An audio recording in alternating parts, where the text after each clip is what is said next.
2019 நம்ம போயிட்டு பாலக்கோட் தாக்கிட்டு இந்திய ராணுவம் வந்தது.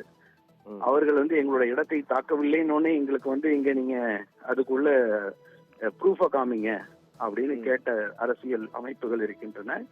அது மாதிரி அதோட ப்ரூஃப கேட்ட பல பேர் இருக்காங்க, இன்க்ளூடிங் மீடியாவும் இருக்காங்க. அதே மாதிரி அடுத்த நாள் நடந்த அந்த டாக் ஃபைட்ல நம்ம F-16 நம்ம சுட்டு வீழ்த்தினோம். நம்மளுடைய வீரர், நம்மளுடைய நாட்டை சேர்ந்த, நம்ம தமிழ்நாட்டை சேர்ந்த வீரர் சுட்டு வீழ்த்தினார்.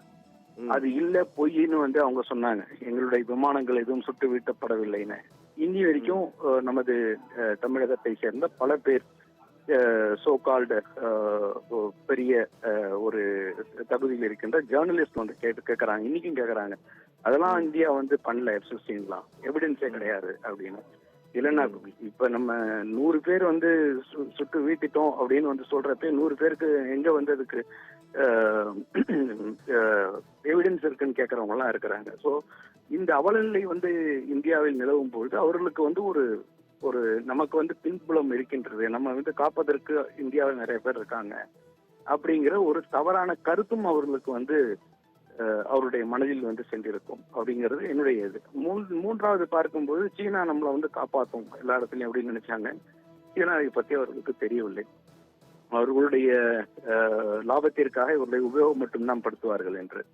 ஸோ அவர்கள் தன்னுடைய அழிவை தானே தேடிக்கொண்டு விட்டார்கள் அப்படின்னா என்னுடைய உங்களுடைய கேள்விக்கான கருத்தாக இருக்கும்.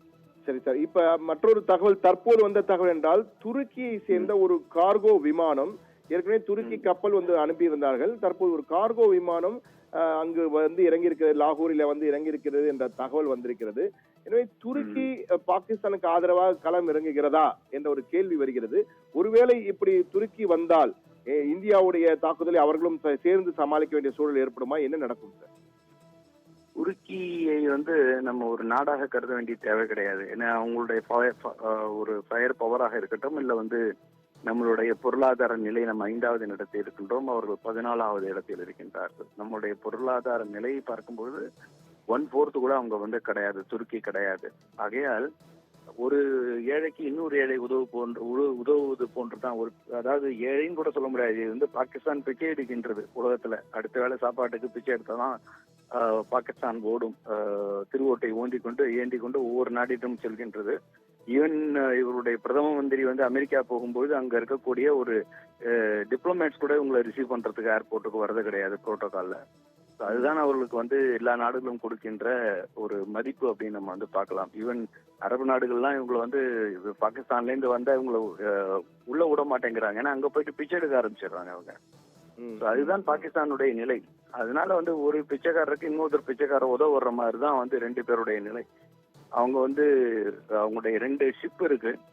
ஒரு சின்ன ஒரு அட்வென்ச்சர் பண்ணா அந்த 2 ஷிப்பும் அந்த கடல்லையே முழுக வச்சிருவாங்க. அடுத்த செகண்ட் இந்திய கப்பற்படை அந்த 2 ஷிப்பையும் முழுக வச்சிருவாங்க. சோ இப்ப இன்னொரு தகவல் கிடைச்சிருக்கு சார் நமக்கு. இது ஒரு முக்கியமான தகவலா இருக்கு. அரபிக்கடல்ல இந்தியாவுடைய 26 கப்பல்கள், INS விக்ராந்த் மட்டுமல்ல, அதை விட்டு டெஸ்ட்ராயர்ஸ் கப்பல்களும் சேர்ந்திருக்கின்றன. அரபிக்கடலிலிருந்து மிகப்பெரிய தாக்குதலை இந்தியா தொடங்க போகிறது என்ற ஒரு தகவல் தற்போது வந்திருக்கிறது. ஒருவேளை அரபிக்கடலிலிருந்து தாக்குதல் வரும்பொழுது பாகிஸ்தானுடைய தென்பகுதியே முற்றிலுமாக முடிந்து விடுமோ என்ற ஒரு அச்ச உணர்வு ஏற்படுகிறது.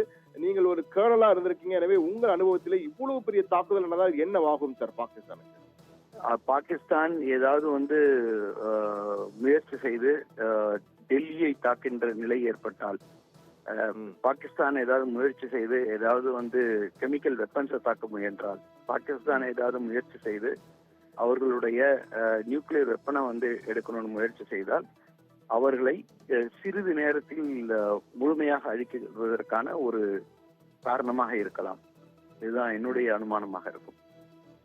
அதே போன்று நீங்கள் ஏற்கனவே சொன்னது போல இந்த பலுசிஸ்தான் போராளிகள் தற்போது இந்த சூழ்நிலையை பயன்படுத்தி தற்போது குவெட்டாவில் உள்ள பாகிஸ்தான் ராணுவத்தின் மீது தொடர் தாக்குதலை ஆரம்பித்திருக்கிறார் என்ற தகவலும் வந்திருக்கிறது. எனவே பலுசிஸ்தான் போராளிகளும் தற்போது பதில் தாக்குதலிலே ஈடுபட்டிருப்பதால் பாகிஸ்தான் ராணுவம் நிலை குலைந்து போயிருப்பதாகவும் தகவல் வந்து கொண்டிருக்கிறது. தங்களுடைய கருத்து என்ன சார்? அங்க பொறுத்த வரைக்கும் பலுச்சிஸ்தானுடைய அந்த வீரர்கள் தாக்கும் பொழுது அடுத்த நாள் அவங்களுக்கு ஏர் ஸ்ட்ரைக் வரும். பாகிஸ்தானுடைய ஏர்போர்ஸ் அங்க வரும். இன்று வந்து எந்த ஏர்போர்ஸ் வந்து பலுச்சிஸ்தானுக்கு போகும்? வாய்ப்பு நீங்க கிடையாது. இருக்குமான்னு தெரியல விமானமே அங்க. ஆமா, விமானங்கள். இரண்டாவது வந்து அவர்களுக்கு இது இந்த தருணத்தை தான் அவர்கள் எதிர்பார்த்து கொண்டிருந்தார்கள், இந்தியா எப்பொழுது தாக்கும் அப்படின்ட்டு. அந்த தருணம் இன்று அவர்களுக்கு கிடைத்திருக்கின்றது. பல பல லட்சோப மக்கள் அங்க சந்தோஷத்துல இருப்பாங்க பாகிஸ்தான்ல.